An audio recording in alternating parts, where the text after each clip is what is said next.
খুলবো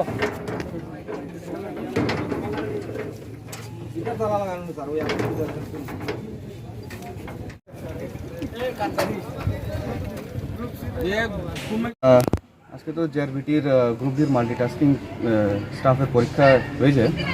তার মধ্যে আমরা গাইডলাইনে ছিল 1.5 ঘন্টা মিনিমাম 1.5 ঘন্টা আগে পরীক্ষার্থীদের এখানে রিপোর্টিং করতে হবে। আর বেল এক্সামের বেল দেওয়ার সঙ্গে সঙ্গে আমরা গেট ক্লোজ করার। তবুও আমরা অ্যানাউন্সমেন্টও করিয়েছি ইলেকশনের মতো।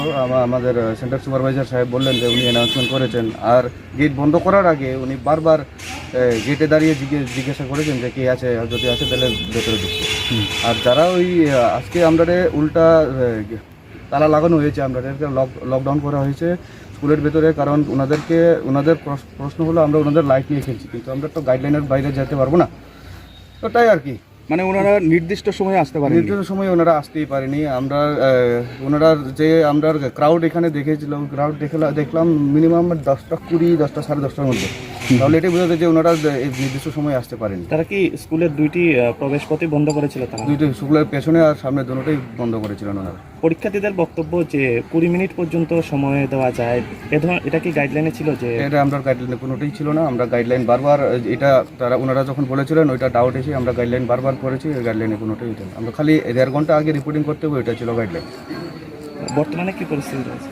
বর্তমানে আমাদের পরীক্ষার্থীদের আমরা মোটামুটি পুলিশ বাহিনীর সাহায্যে আমরা গেটটা খোলানো হয়েছে। ওনারা গেটের সামনে দাঁড়িয়ে রয়েছে, দেখি ওনারা বক্তব্য শুনে আমরা ওনাদেরকে বুঝিয়ে পাঠিয়ে দেবো। এই কেন্দ্রে কতজন পরীক্ষার্থী ছিল জানা আছে আপনার?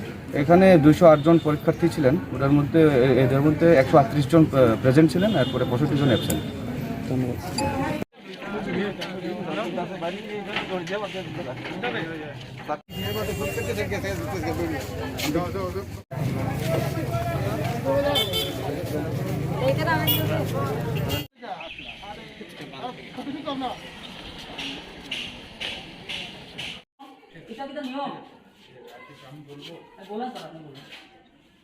আমরা এটা তো আমাদের স্কুলের পরীক্ষা।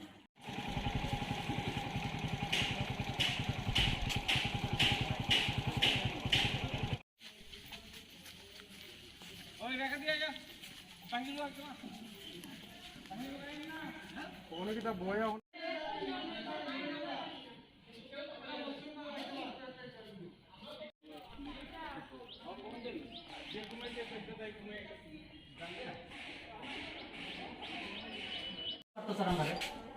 স্কুলের যে কোনো একজন টিচার একজন আইয়া তো জিগাইতে পারতো, বা যে কোনো একজন আইয়া তো জিগাইতে পারতো স্যার আমরা কেউ জিগাইছে না স্যার আমরা এখানে।